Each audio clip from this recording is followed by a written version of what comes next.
एक दिन एक गांव में भूत आता है। देखता है कि गांव में सभी लोग बहुत गरीब हैं। किसी किसी के यहाँ तो शाम का खाना भी नहीं रहता। बच्चे भूखे पेट सोते हैं। भूखे पेट सोते हुए बच्चों को देखकर भूत को उन बच्चों पर दया आ जाती है।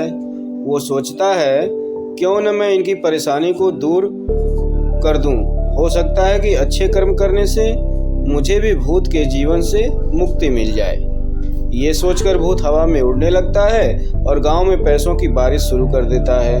गांव में पैसे बरसते हुए देखकर गांव के लोग खुश हो जाते हैं और पैसे लूटने लगते हैं।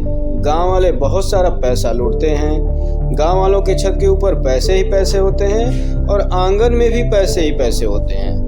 भूत पूरे गांव को अमीर बना देता है। गांव सुखी हो जाता है।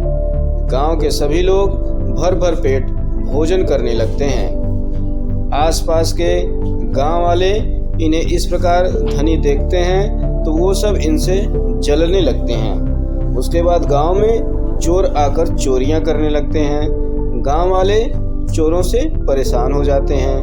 गांव वालों को परेशान देखकर भूत सोचता है मेरे पैसे बरसाने की वजह से इस गांव में चोरियां होनी शुरू हो गई हैं। जब ये लोग गरीब थे तो कोई भी इन्हें पूछने नहीं आता था। अब जब ये लोग अमीर हो गए हैं तो चोर इन्हें सताना शुरू कर दिए हैं। अब मैं चोरों को पकड़ लूंगा।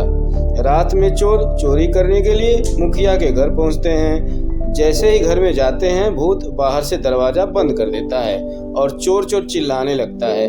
गांव में किसी के चिल्लाने की आवाज़ सुनकर गांव वाले जग जाते हैं। चोर चोर चिल्लाने की आवाज़ मुखिया के घर के तरफ से आ रही थी और दौड़कर लोग मुखिया के घर की तरफ जाते हैं।